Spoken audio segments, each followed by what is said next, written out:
আমার স্নেহের শিক্ষার্থী বন্ধুরা, যে যেখানে বসে আজকের ক্লাসে অংশগ্রহণ করছো তোমাদের প্রত্যেককে স্বাগত জানাই। আমি মোহাম্মদ হাসান আলী, শিক্ষক, Saint Gregory's School and College. নবম শ্রেণীর শিক্ষার্থী বন্ধুরা, তোমাদেরকে শুভেচ্ছা ও স্বাগতম, পাশাপাশি নতুন বছরের অর্থাৎ 2021 সালের জন্য অভিনন্দন জানাই। নবম শ্রেণীর শিক্ষার্থী বন্ধুরা, নবম শ্রেণীর বাণিজ্য বিষয়ের শিক্ষার্থী বন্ধুরা, তোমাদের একটি গুরুত্বপূর্ণ ক্লাসে আমরা অংশগ্রহণ করব। তোমরা নিশ্চয়ই আজকে দেখে ফেলেছ আমরা কোন ক্লাসে অংশগ্রহণ করতে যাচ্ছি। শিক্ষার্থী বন্ধুরা, আমরা আজকে যে ক্লাসে অংশগ্রহণ করতে যাচ্ছি সেটা কি? কৃষি শিক্ষা। তোমরা নিশ্চয়ই, আমি আশা করি তোমরা ইতিমধ্যে বই দেখেছো। যদি বই দেখে থাকো তাহলে দেখবে যে এই কৃষি শিক্ষা বই থেকে অনেক কিছু শেখার আছে।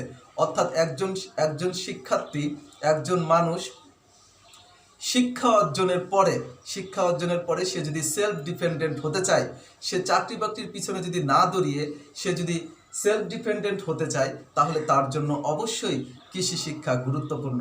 এই কৃষির মাধ্যমে একজন মানুষ নিজে আত্মনির্ভরশীল হতে পারবে, পরিবারের চাহিদা পূরণ করতে পারবে, সমাজে নিজের অবদান রাখতে পারবে, দেশে নিজের অবদান রাখতে পারবে এবং দেশের ভাবমূর্তি উন্নয়নে অর্থাৎ দেশকে বিশ্বের দরবারে উপস্থাপনের মতো অবস্থান তৈরি করতে পারবে কৃষি শিক্ষার মাধ্যমে।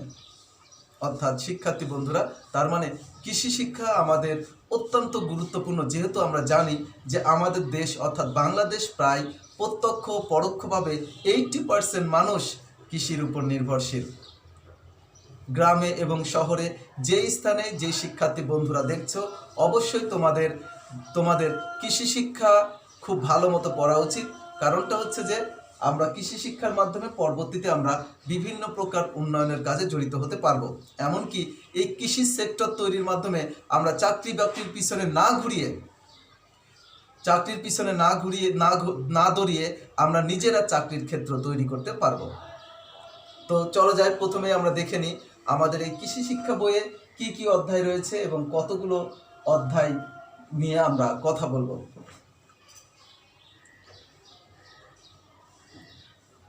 দেখো, আমরা একটু সূচিপত্রটা দেখি যে কৃষি শিক্ষা বইয়ে দেখো আমাদের মোট অধ্যায় আছে কয়টা? 7টা অধ্যায় রয়েছে। প্রথম অধ্যায় হচ্ছে কৃষি প্রযুক্তি, দ্বিতীয় অধ্যায় হচ্ছে কৃষি উপকরণ, তৃতীয় অধ্যায় হচ্ছে কৃষি ও জলবায়ু, চতুর্থ অধ্যায় কৃষিজ উৎপাদন, পঞ্চম অধ্যায় বনায়ন, ষষ্ঠ অধ্যায় কৃষি সমবায় এবং সপ্তম অধ্যায় পারিবারিক খামার। শিক্ষার্থী বন্ধুরা, এই প্রত্যেকটা অধ্যায় গুরুত্বপূর্ণ। তোমরা এই সবগুলো অধ্যায় ক্লাস 9-10-এ শিখবে এবং খুব ভালোভাবে শিখবে। তো আমরা আজকে এই অধ্যায়গুলোর পাশাপাশি আমরা দেখে নিব আমাদের প্রশ্ন পদ্ধতি বা নম্বর বন্টন। দেখো, প্রশ্নের ধরন, অর্থাৎ আমরা যখন স্কুলে পরীক্ষায় অংশগ্রহণ করব সেক্ষেত্রে প্রশ্নের ধরন এবং নম্বরটা একটু লক্ষ্য করো যে 8টি সৃজনশীল প্রশ্ন থাকবে, তার মধ্যে কয়টা? 5টার উত্তর দিতে হবে। 8টা সৃজনশীল প্রশ্ন থাকবে, তার মধ্যে 5টার উত্তর দিতে হবে। 5×10 50 নম্বর। তারপরে 25টা বহু নির্বাচনী প্রশ্ন থাকবে। কয়টা বহু নির্বাচনী? 25টা বহু নির্বাচনী প্রশ্ন থাকবে, তার প্রত্যেকটার উত্তর করতে হবে। 25টা বহু নির্বাচনী প্রশ্নের জন্য 25 নম্বর, তাহলে 50 আর 25 75 নম্বর। এরপরে দেখো শ্রেণীর পরীক্ষণ একটি 10 নম্বর, অর্থাৎ কি সিটি যেটা আমরাকে বলে থাকি, ক্লাস টেস্ট যেটাকে বলে থাকি, সেই শ্রেণীর পরীক্ষণে 10, অর্থাৎ কি যে তাহলে হলো 85। এবং বাড়ির কাজ, শ্রেণীর কাজ আর ব্যবহারিক, শ্রেণীর কাজ, ব্যবহারিক মিলে 15 মার্ক। মোট 100 নম্বরের পরীক্ষায় তোমাদের অংশগ্রহণ করতে হবে। অর্থাৎ প্রশ্নের ধরন এবং মান বন্টন তোমরা বুঝলে যে কৃষি শিক্ষায় 100 নম্বরের প্রশ্ন পদ্ধতিতে পরীক্ষা দিতে হবে। এবার দেখো এসএসসি পরীক্ষায় তোমরা কিভাবে পরীক্ষা দিবে। আমরা এসএসসি পরীক্ষার প্রশ্ন প্যাটার্নটা একটু দেখে নিই যাতে তোমাদের মনে থাকে আমরা কোন সিস্টেমে পড়ব। দেখো, সৃজনশীল প্রশ্নে 50 নম্বর। এসএসসি পরীক্ষায় তত্ত্বীয় কত? 75 নম্বর হচ্ছে তত্ত্বীয়, এর মধ্যে। আর হচ্ছে ব্যবহারিক অংশে কত? 25 নম্বর। সৃজনশীল প্রশ্ন কয়টা? সৃজনশীল প্রশ্নে 50 নম্বর। মোট 8টা প্রশ্ন থাকবে, তার মধ্যে 5টা প্রশ্নের উত্তর দিতে হবে। প্রত্যেকটি প্রশ্নের পূর্ণমান 10 নম্বর, অর্থাৎ কি যে 5টা প্রশ্নের জন্য 5×10 50 নম্বর। আর বহু নির্বাচনী প্রশ্ন থাকবে কয়টা? 25টা। বহু নির্বাচনী প্রশ্ন সকল প্রশ্নের উত্তর করতে হবে, প্রত্যেক প্রশ্নের মান 1, অর্থাৎ 25 গুণ 1 25 নম্বর। এটা গেল হচ্ছে তত্ত্বীয়। এবং ব্যবহারিক অংশে থাকবে তোমার কত? 25 নম্বর। ব্যবহারিক অংশের জন্য কি কি করতে হবে? পরীক্ষণ করতে হবে 15 নম্বর, ব্যাখ্যা সহ ফলাফল উপস্থাপন করতে হবে 5 নম্বর, এবং মৌখিক পরীক্ষা 5 নম্বর। এই মোট 25 নম্বর মিলে তোমার কি 75 এবং 25 100 নম্বর। এসএসসি পরীক্ষায় তোমাকে কৃষি শিক্ষায় 100 নম্বরের উত্তর করতে হবে। বাণিজ্য বিভাগের শিক্ষার্থী বন্ধুরা এবং যারা কৃষি শিক্ষা নিয়েছো, বাণিজ্য বিভাগ এবং বিজ্ঞান বিভাগে যে সকল শিক্ষার্থী বন্ধুরা কৃষি শিক্ষা পড়ছো, তাদেরকে একটা গুরুত্বপূর্ণ বিষয় বলি, তুমি যদি চেষ্টা করো, তুমি চেষ্টা করলে খুব সহজেই কৃষি শিক্ষায় A+ পেতে পারো। অনেক অনেক সহজেই তুমি A+ পেতে পারো। পাশাপাশি তোমার জীবনকে সাজাতে পরবর্তীতে সহজ করবে এই কৃষি শিক্ষা। তাহলে আমরা মানবন্টন দেখলাম আমাদের এবছরের, অর্থাৎ কি যে সকল শিক্ষার্থী বন্ধুরা এসএসসি পরীক্ষা দিবে তাদের মানবন্টন, এবং নবম দশম শ্রেণীর শিক্ষার্থী বন্ধুরা তোমাদের স্কুলের পরীক্ষার মানবন্টন আমরা দেখলাম। শিক্ষার্থী বন্ধুরা, স্ক্রিনে একটি চিত্র দেয়া হয়েছে, তোমরা নিশ্চয়ই চিত্রটা দেখে বুঝতে পারো এটা আসলে কিসের চিত্র। এটি একটি পাওয়ার টিলার, এটি একটি পাওয়ার টিলার, তাই না? পাওয়ার টিলারটা কি? যেমন দেখো, তোমরা কি জানো আসলে পাওয়ার টিলারটা কি? এটা একটা কৃষি প্রযুক্তি। এরকম কৃষি ক্ষেত্রের জন্য, কৃষিকাজের জন্য আমরা বিভিন্ন সময় বিভিন্ন প্রকার প্রযুক্তি ব্যবহার করি। যেমন ধরো যে চাষ আছে কি, চারা রোপণের জন্য, জমি তৈরির জন্য, সার রোপণ, বীজ রোপণ, চারা রোপণ, তারপরে কি যে সার বপন, এরকম, তারপরে কি হচ্ছে ফসল কাটা, ফসল মারাই, ঝাড়াই, এগুলো প্রত্যেকটা কাজের সাথে আমরা বিভিন্ন প্রকার টেকনিক অ্যাপ্লাই করি, বিভিন্ন প্রকার যন্ত্র অ্যাপ্লাই করি। এই যে বিভিন্ন প্রকার যন্ত্র দিয়ে কাজ করতেছি, বিভিন্ন প্রকার টেকনিক অ্যাপ্লাই করতেছি, এই টেকনিকগুলো বা যন্ত্রগুলোকে আমরা বলে থাকি হচ্ছে কি কৃষি প্রযুক্তি। এই কৃষি প্রযুক্তি ব্যবহারের ফলে আমরা যেমন বর্তমান সময়ে কি করতে পেরেছি, কৃষি প্রযুক্তি ব্যবহারের ফলে কৃষিকে যেমন আমরা সহজে করতে পেরেছি, অর্থাৎ কৃষির সাথে জড়িত কাজগুলোকে যেমন আমরা অল্প পরিশ্রমে করতে পারি, দ্রুত করতে পারি, ঠিক তেমনি ফসলের উন্নয়নের জন্য ফসলের ফলনও বৃদ্ধি করা সম্ভব হয়েছে এই বিভিন্ন প্রকার কৃষি প্রযুক্তি ব্যবহারের ফলে। তো শিক্ষার্থী বন্ধুরা, আমরা আজকে অল্প কিছু শিখব কৃষি প্রযুক্তি অধ্যায়ের, অর্থাৎ আমাদের প্রথম অধ্যায়টার নাম কি? কৃষি প্রযুক্তি। তো আমরা কৃষি প্রযুক্তি অধ্যায়ের আমরা প্রথম পরিচ্ছেদের কয়েকটা বিষয় আজকে শিখব। দেখো যে কৃষি প্রযুক্তিতে আমরা মাটি এবং আমরা হচ্ছে কি কৃষি প্রযুক্তির প্রথম পরিচ্ছেদ আছে ফসল নির্বাচন।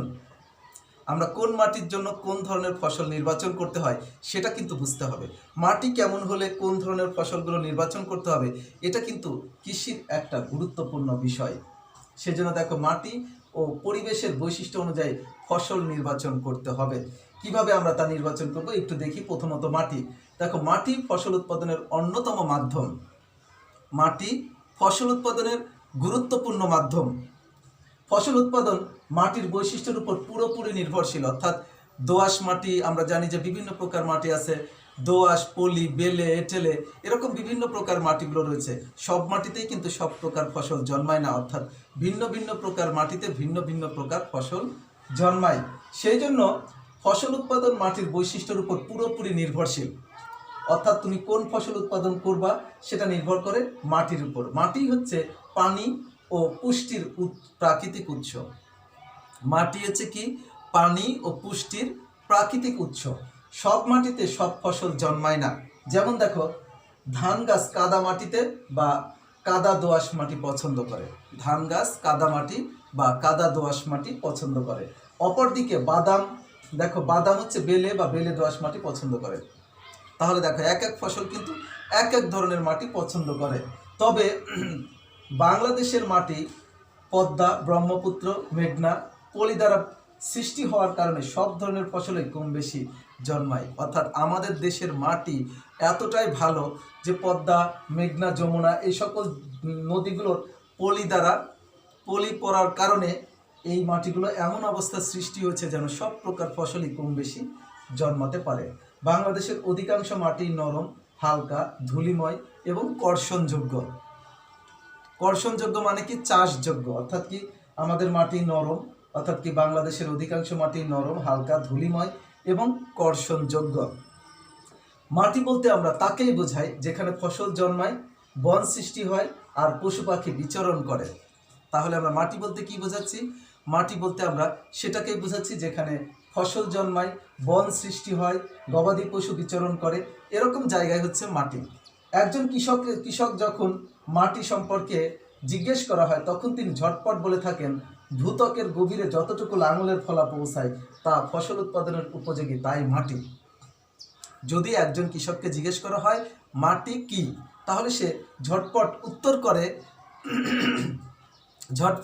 করে যে ফসল উৎপাদনের জন্য কর্ষণ করার সময় ভূত্বকের যতটুকু গভীর পর্যন্ত লাঙলের ফলা পৌঁছায় সেটাই হচ্ছে মাটি। অর্থাৎ কৃষকের ভাষায় ভূপৃষ্ঠের 15 থেকে 18 সেন্টিমিটার গভীর স্তরকে মাটি বলা হয়। কৃষকের ভাষায় কি? ভূপৃষ্ঠের 15 থেকে 18 সেন্টিমিটার গভীর স্তরকেই মাটি বলা হয়। অতএব ফসল উপযোগী মাটির বৈশিষ্ট্য এই স্তরেই নিহিত রয়েছে। অর্থাৎ ফসল উৎপাদনের জন্য যেই মাটি দরকার সেটা আসলে 15 থেকে 18 সেন্টিমিটারের মধ্যেই রয়েছে।